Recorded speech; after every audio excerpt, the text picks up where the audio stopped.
une culture, il y a une activité économique autour du nucléaire.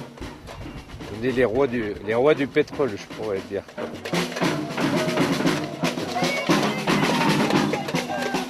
L'EPR, comme vous savez, est un nouveau type de réacteur. L'EPR, c'est-à-dire European Pressurized Reactor, qui a des innovations très ciblées et qui sont un peu des innovations sur la prévention des accidents graves. Et ça, c'était déjà un petit peu, ça existait déjà un peu avant.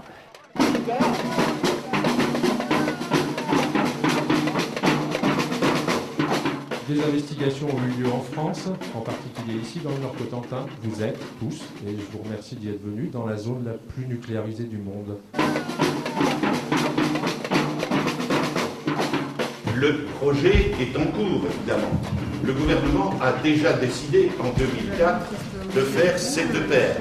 L'Assemblée nationale a validé, le Sénat a validé aussi les choses. Le débat public vient de se terminer.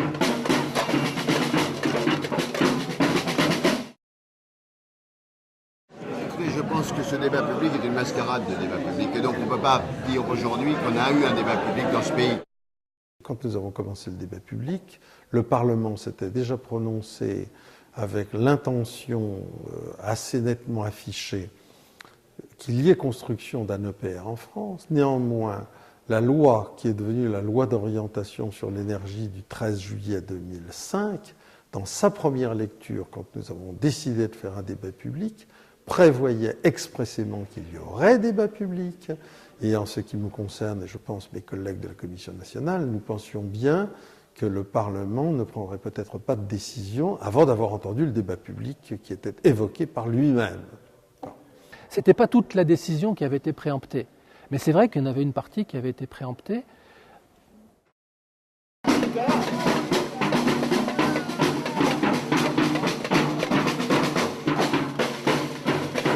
Il n'y a pas de démocratie sur la question du nucléaire.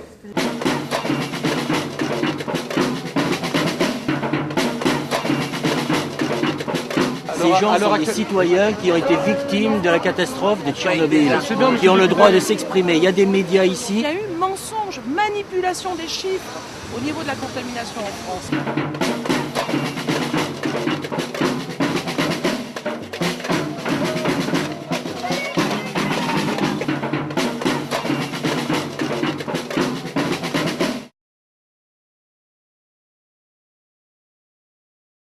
Pour ce qui concerne l'énergie nucléaire, la communauté européenne est neutre.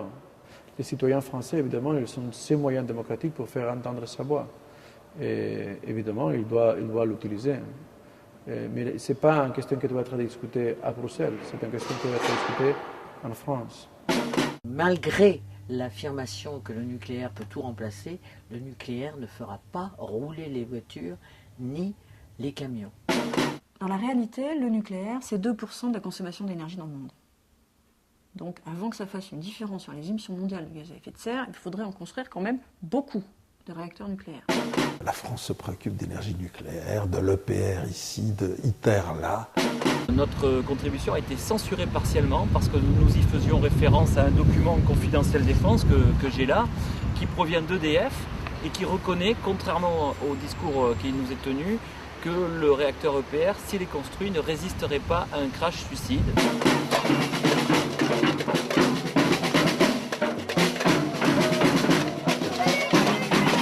Politique énergétique, secrète, etc.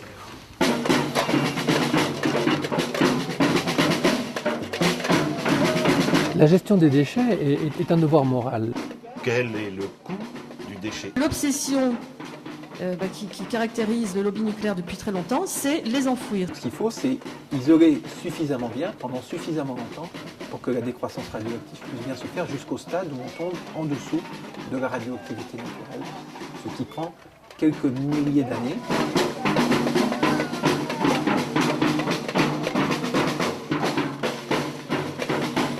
Et faisons d'abord une politique d'économie, d'énergie, faisons d'abord une politique de développement des renouvelables et on verra ensuite.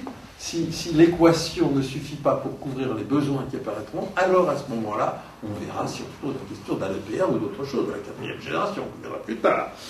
Dans 10 ans, dans certains on dit plus tard, d'autres on dit jamais.